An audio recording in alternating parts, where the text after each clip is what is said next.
बिस्मिल्लाहिर्रहमानिर्रहीम। अस्सलाम वालेकुम स्टूडेंट्स, मैं हूं आपके साथ अली इमाम और आज हम अपने सेकेंड ईयर का चैप्टर नंबर 7 का दूसरा लेक्चर स्टडी करने जा रहे हैं। और आपको पता है हमने सेकेंड ईयर की सीरीज़ का आगाज़ किया है और आज हमारा सेकेंड ईयर का दूसरा लेक्चर है। कल हमने जो लास्ट टाइम हमने लेक्चर पढ़ा था उसमें हमने इंट्रोडक्शन और modern definition of organic chemistry पढ़ी थी। आज हम पढ़ने जा रहे हैं फीचर्स ऑफ ऑर्गेनिक कंपाउंड, जिनका जिक्र हमने बार बार लास्ट लेक्चर में किया था कि ऑर्गेनिक और इनऑर्गेनिक कंपाउंड के फीचर्स मैच नहीं करते, सेम नहीं होते। तो आज हमने उन फीचर्स के बारे में पढ़ना है वन बाय वन के वो कौन से फीचर्स हैं। तो सबसे पहला फीचर जो है वो है पेक्यूलियर नेचर ऑफ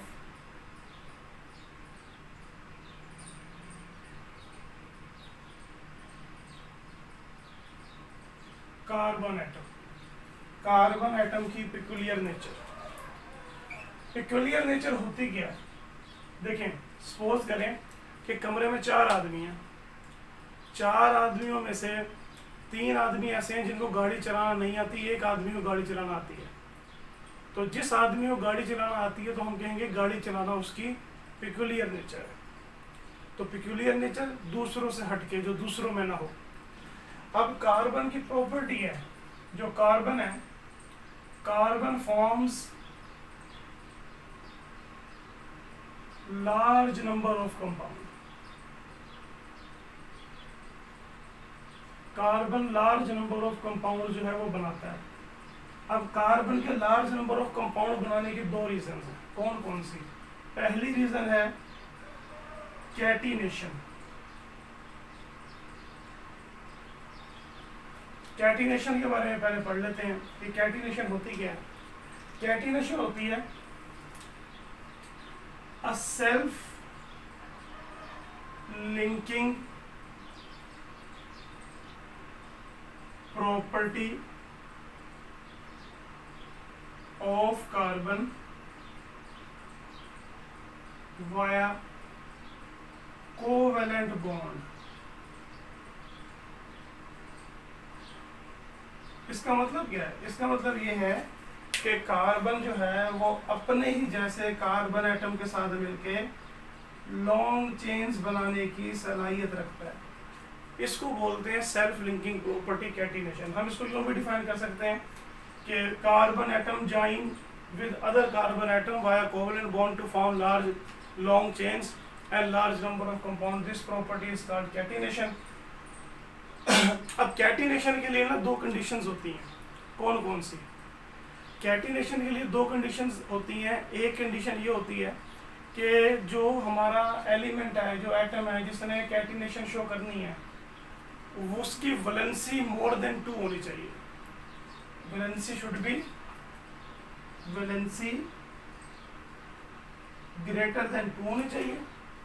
और वो बॉन्ड जो वो अपने ही जैसे एटम के साथ मिलकर बनाता है, मसलन कार्बन जो कार्बन के साथ मिलकर बॉन्ड बनाएगा वो किसी दूसरे एटम के साथ, मसलन अगर कार्बन जो बॉन्ड क्लोरीन के साथ बनाता है या कार्बन जो बॉन्ड हाइड्रोजन के साथ बनाता है, वो बॉन्ड इन बॉन्ड से, दूसरे बॉन्ड से जो दूसरे एटम के साथ बनाता है उसकी निस्बत क्या होना चाहिए? स्ट्रॉन्ग होना चाहिए।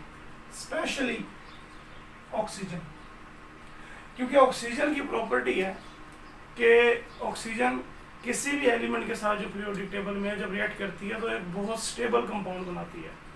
इसलिए ये कंडीशन है, स्पेशल ऑक्सीजन को स्पेशल मेंशन किया गया है कि एक तो पहली कंडीशन है वैलेंसी ग्रेटर देन 2 होनी चाहिए। दूसरा, जो कार्बन कार्बन बॉन्ड है वो स्ट्रॉन्ग होना चाहिए, इसकी बॉन्ड एनर्जी ज़्यादा होनी चाहिए जो कार्बन किसी दूसरे एटम के साथ बॉन्ड बनाता है, स्पेशली ऑक्सीजन। और बेटा दूसरी रीज़न है मल्टीपल बॉन्डिंग।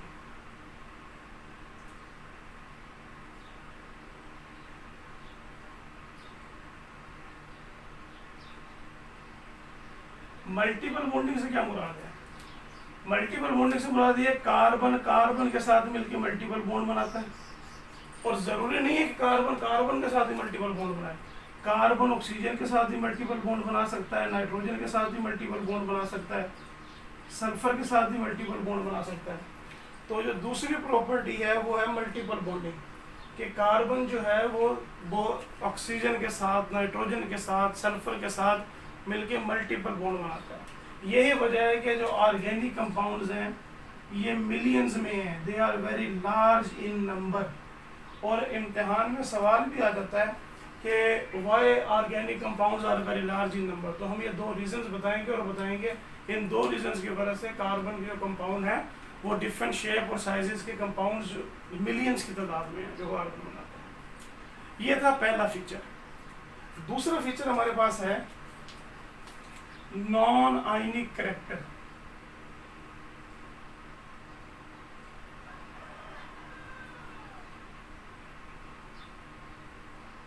देखिए, जितने भी ऑर्गेनिक कंपाउंड होते हैं ना, ऑर्गेनिक कंपाउंड ये बेसिकली कोवलेंट कंपाउंड होते हैं, क्योंकि इनमें कोवलेंट बॉन्ड होता है। अब कोवलेंट कंपाउंड होने की वजह से do not give ionic reaction, ये आयनिक रिएक्शन नहीं देते, क्योंकि इनमें जो बॉन्ड होता है वो कौन सा होता है, कोवलेंट बॉन्ड होता है। तो they do not give ionic reaction because they are covalent compound. तीसरा फीचर सिमिलैरिटी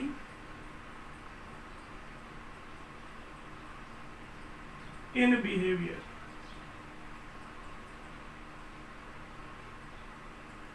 ये तीसरा है कि बिहेवियर एक जैसा शो करते हैं। सिमिलैरिटी इन बिहेवियर से क्या मुराद है? देखें, ऑर्गेनिक कंपाउंड जो है ना ये होमोलोगस सीरीज बनाते हैं।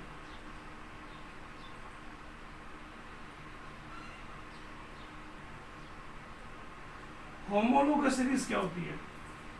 होमोलोगस सीरीज होती है, ये होती है class of similar compound having same functional group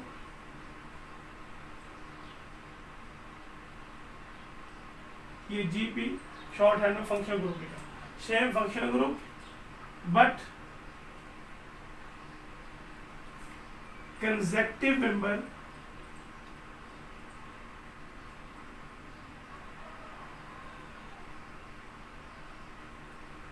differ by मैथिलीन CH2। CH2 का डिफरेंस हो, और CH2 का जो मैस होता है ये होता है 14। तो इनका जो मैस होगा कंसेक्टिव मेंबर का एंड 14 यूनिट बाय मैस, कि मैस के लिहाज से ये 14 यूनिट क्या हो, इनमें डिफरेंस है। तो ऐसी सीरीज को हम होमोलोगस सीरीज कहते हैं। अब class of organic compound having same functional group, इसको समझ लेते हैं। देखें, सपोज कह रहे हैं मेरे पास अल्कोहल है, ये मेरे पास मिथाइल अल्कोहल, ये मेरे पास इथाइल अल्कोहल, सिमिलरली ये मेरे पास प्रोपाइल अल्कोहल।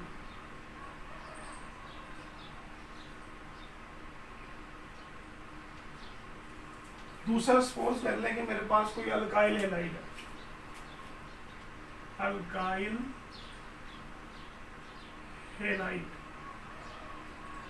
ये मिथाइल क्लोराइड, इथाइल क्लोराइड,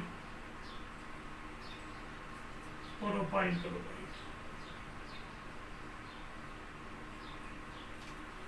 अब जरा गौर करें, इन दोनों में फर्क क्या है मैथिलीन ग्रुप कि यहाँ पे इसके और इसमें CH3 यहाँ भी है, यहाँ भी है, OH यहाँ भी है, यहाँ भी है, CH2 यहाँ पे नहीं है। अब इनका फंक्शनल ग्रुप क्या है, OH OH सेम है। सिमिलरली अब आप इन दोनों में फर्क देखें,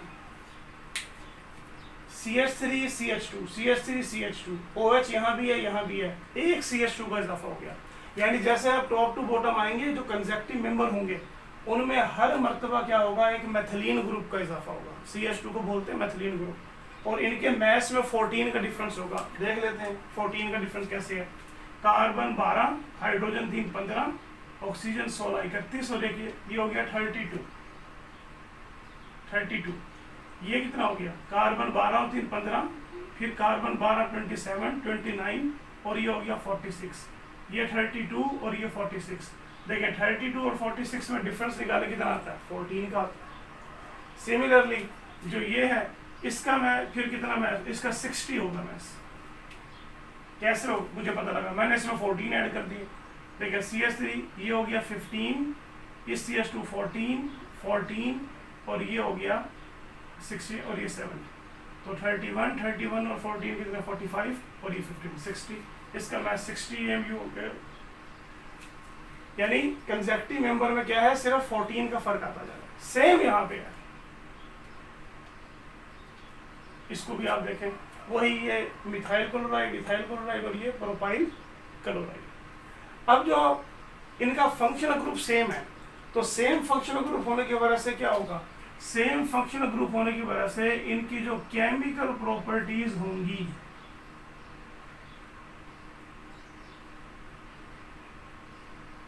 वो सेम होंगी।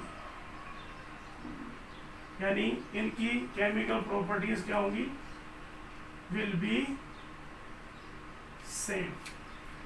अब केमिकल प्रॉपर्टी सेम है, फंक्शनल ग्रुप सेम होने की वजह से इससे हमें क्या हेल्प मिली। देखें अब मैंने अगर इन तीनों अल्कोहल की प्रॉपर्टीज को स्टडी करना हूँ, सपोज कर रहा हूँ, तो मुझे इन तीनों की प्रॉपर्टीज को 1 बाय 1 स्टडी करने की जरूरत नहीं है। मैं किसी एक अल्कोहल की प्रॉपर्टीज को स्टडी कर लूंगा तो बाकी दोनों की भी क्या होंगी, वही होंगी। क्योंकि अगर फंक्शनल ग्रुप सेम हो तो क्या होता है, केमिकल प्रॉपर्टीज क्या होती हैं, सेम होती हैं। Chemical properties functional group same होने से क्या होती हैं, सेम होती हैं। इसी तरह इन तमाम अल्कोहल की प्रॉपर्टीज क्या होंगी, सेम होंगी। तो इससे मेरी जो स्टडी है क्या हो गई, वो कंप्रोमाइज हो गई सिर्फ चंद। यानी अगर मुझे तमाम अल्कोहल्स को पढ़ने की जरूरत नहीं है, किसी एक अल्कोहल की केमिकल प्रॉपर्टीज में स्टडी करूंगा तो मैं कहूँगा तमाम अल्कोहल की प्रॉपर्टीज यही होंगी, क्योंकि ये एक ही होमोलोगस सीरीज के, एक ही सीरीज के मेंबर हैं। सिमिलरली अगर मैंने इन तीनों अल्काइल हैलाइड की प्रॉपर्टीज को स्टडी करना है तो मुझे तीनों की स्टडी करने की जरूरत नहीं है, किसी एक की स्टडी कर लें, तीनों की क्या होंगी, सेम होंगी, क्योंकि तीनों जो है एक ही क्लास ऑफ ऑर्गेनिक कंपाउंड्स से ताल्लुक रखते हैं। अच्छा, केमिकल प्रॉपर्टीज सेम होती हैं, इसके अलावा इनका जनरल फार्मूला भी क्या होता है, वो भी सेम होता है। क्लास ऑफ ऑर्गेनिक कंपाउंड भी सेम होती है। डिफरेंस कहाँ होता है, different physical properties. Physical properties जो है वो क्या होती है, ग्रेजुअली चेंज होती हैं जैसे जैसे मैस क्या होता है, चेंज होता है। ठीक है, ये था हमारा सिमिलरिटी इन बिहेवियर। अब हम अगले फीचर की तरफ चलते हैं। अगला फीचर है कंप्लेक्सिटी ऑफ ऑर्गेनिक कंपाउंड। ये feature number 3। Next feature number 4, complexity of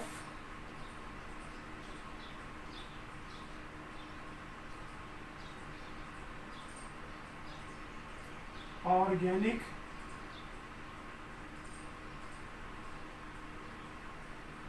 compounds. Complexity से क्या मुराद है, देखें ऑर्गेनिक मॉलिक्यूल जो होते हैं ना,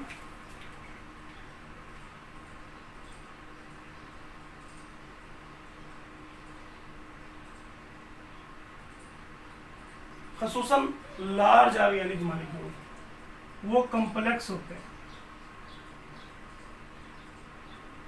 कम्प्लेक्स किस एतबार से होते हैं, स्ट्रक्चर।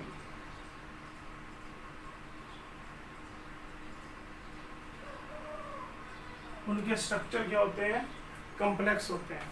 मिसाल के तौर पर अगर आप देख लें, प्रोटीन है हमारे पास, लिपिड है, न्यूक्लिक एसिड है, क्या होते जा रहे हैं, जैसे जैसे आप यूँ भी कह सकते हैं कि जैसे जैसे मैस बढ़ता है, मैस के बढ़ने से ऑर्गेनिक कंपाउंड के स्ट्रक्चर है वो क्या होते जाते हैं, कम्प्लेक्स होते जाते हैं। हम यूँ भी कह सकते हैं they are complex. Organic compound क्या होते हैं, कम्प्लेक्स होते हैं। ये इंशाल्लाह हम पढ़ेंगे इन सारे इन सब के बारे में, स्ट्रक्चर प्रोटीन के, लिपिड्स के, न्यूक्लिक एसिड के बारे में पढ़ेंगे। अभी के लिए सिर्फ आप इतना, क्योंकि हम फंडामेंटल कॉन्सेप्ट्स पढ़ रहे हैं, बस आप इतना याद रखें कि जो लार्ज ऑर्गेनिक मॉलिक्यूल होते हैं, जैसे जैसे मैस बढ़ता है, स्टार्च है या ये लिपिड है, प्रोटीन है, इनके स्ट्रक्चर क्या होते जाते हैं, कॉम्प्लेक्स होते जाते हैं। नेक्स्ट फीचर जो हम पढ़ने जा रहे हैं बेटे, वो है आइसोमेरिज्म। आइसोमेरिज्म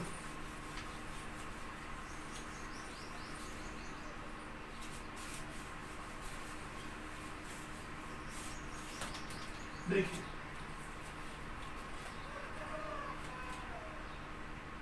पांचवा फीचर आइसोमेरिज्म।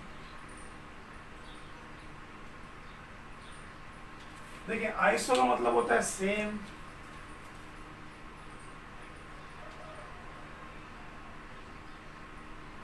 मर का में नहीं होता है, इसको आप पार्ट भी कह सकते हैं, फार्मूला भी कह सकते हैं, तो या मॉलिक्यूल भी कह सकते हैं। तो आइसोमेरिज्म क्या होता है? आइसोमेरिज्म होता है ऐसे compounds having same molecular formula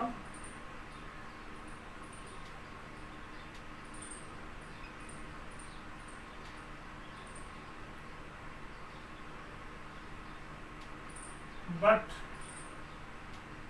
different structural formula. Molecular formula same हो लेकिन स्ट्रक्चर फार्मूला क्या हो, डिफरेंट हो। तो ऐसे कंपाउंड्स को हम कहते हैं आइसोमर्स ऑफ ईच अदर, और फिनोमिना को कहते हैं आइसोमेरिज्म। मिसाल के तौर पर मेरे पास एक कंपाउंड है C2H6O। अच्छा, अगर कोई कहे कि ये ईथर है और कुछ लोग कहते हैं ये इथाइल अल्कोहल है। अब देखें, मॉलिक्यूलर फार्मूला को देख के हम बता नहीं सकते कि ये वाकई ईथर है या इथाइल अल्कोहल है। क्यों? देखें, ये हमारे पास डाई मिथाइल ईथर है CH3OCH3। देखें, कार्बन है 2 है, हाइड्रोजन है 6 है, ऑक्सीजन 1 है।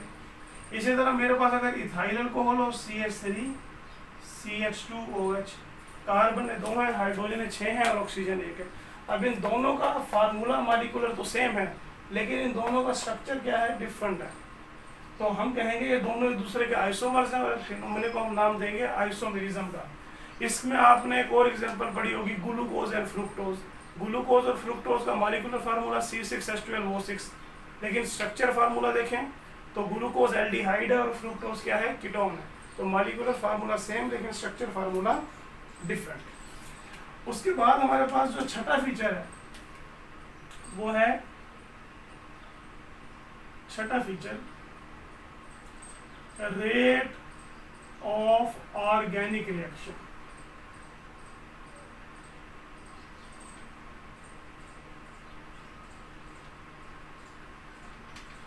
ऑर्गेनिक रिएक्शन के रेट देखें, ऑर्गेनिक रिएक्शन जो के रेट जो होते हैं वो क्या होते हैं, वो स्लो होते हैं। स्लो क्यों होते हैं? इसलिए कि जो ऑर्गेनिक कंपाउंड है they are molecular in nature. अब आपसे कोई पूछे why rate of organic reaction are slow, आप बताएंगे because organic compounds are molecular in nature, इसलिए इनके रेट ऑफ ऑर्गेनिक रिएक्शन क्या होते हैं, स्लो होते हैं। होता यूँ है कि जो मॉलिक्यूलर कंपाउंड होते हैं जब वो रिएक्ट करते हैं तो वहाँ पे बॉन्ड ब्रेकिंग भी होती है और बॉन्ड फॉर्मेशन भी। तो कुछ टाइम बॉन्ड ब्रेकिंग में लगता है, कुछ टाइम बॉन्ड फॉर्मेशन में लगता है, इसलिए स्लो होते हैं। जबकि आयनिक कंपाउंड में सिर्फ बॉन्ड फॉर्मेशन होती है, वहाँ पे बॉन्ड ब्रेकिंग नहीं होती। आपने चैप्टर नंबर 6 में प्रॉपर्टीज पढ़ी होंगी फर्स्ट ईयर में, तो ये वही बात यहाँ पे आपने लिखनी है। तो हम बताएंगे कि because bond breaking and bond formation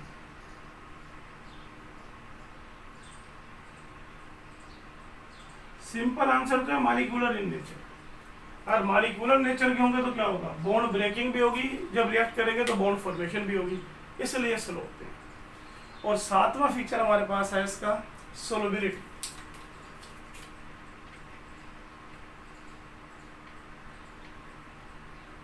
आपने पढ़ा like dissolve, like polar polar में और नॉन पोलर नॉन पोलर में। Like dissolves like. तो जो ऑर्गेनिक कंपाउंड होते हैं ये नॉन पोलर होते हैं, तो नॉन पोलर होने की वजह से ये non polar solvent like benzene या टॉल्यूइन में हल हो जाते हैं, लेकिन पोलर सॉल्वेंट लाइक वाटर यानी इनसोल्यूबल इन पोलर सॉल्यूट। अब आप कहेंगे जी इथाइल अल्कोहल या मिथाइल अल्कोहल तो हाइड्रोजन बॉन्डिंग की वजह से डिसॉल्व हो सकती है।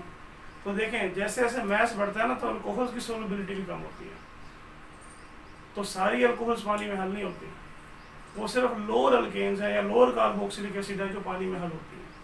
तो इसलिए हम जनरली यही कहते हैं कि ये ऑर्गेनिक कंपाउंड जो है ये क्या होते हैं, नॉन पोलर सॉल्वेंट में हल होते हैं। ऐसा टॉपिक है importance of organic chemistry. Importance of organic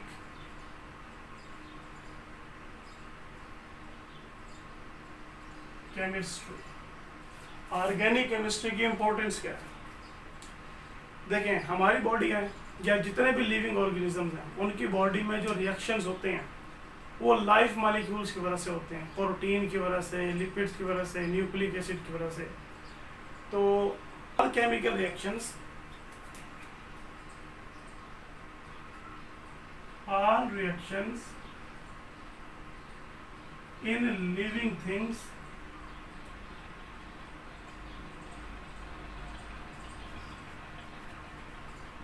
involve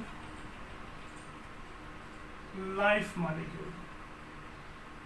ये एक इम्पोर्टेंस होगा। लाइफ मॉलिक्यूल की एग्जांपल में आप प्रोटीन की एग्जांपल दे सकते हैं कि प्रोटीन कार्बोहाइड्रेट्स हैं एटसेट्रा। दूसरा फूड, मेडिसिन और क्लॉथिंग। हमारे ये तीनों चीज़ें जो हैं ये ऑर्गेनिक केमिस्ट्री पे, ऑर्गेनिक कंपाउंड्स पे डिपेंड करती हैं। यानी हम डिपेंड करते हैं ऑर्गेनिक कंपाउंड्स पे किन चीज़ों के लिए? फूड के लिए, मेडिसिन के लिए और क्लॉथिंग के लिए।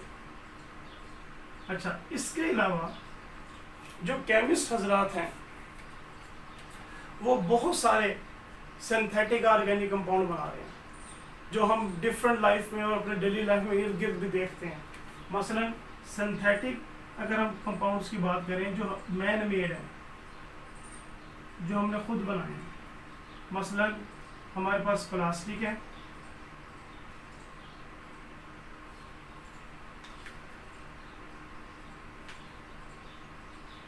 हमारे पास रबड़ है, हमारे पास कॉस्मेटिक्स, पेंट्स, वार्निशेस, ये सारे के सारे क्या है? Synthetic organic. तो स्टूडेंट्स ये थी इम्पोर्टेंस। हमारा आज का लेक्चर इतना ही। इंशाल्लाह नेक्स्ट लेक्चर में हम मुलाकात करेंगे एक नए टॉपिक के साथ, सोर्सेज ऑफ ऑर्गेनिक कंपाउंड। अगर आपने हमारे चैनल अभी तक सब्सक्राइब नहीं किया तो उसे काइंडली सब्सक्राइब करें और कमेंट्स बॉक्स में आप अपनी सजेशन दे सकते हैं कि हम किस तरह से इसको मज़ीद बेहतर कर सकते हैं अपनी प्रेजेंटेशन को। शुक्रिया, अल्लाह हाफिज़।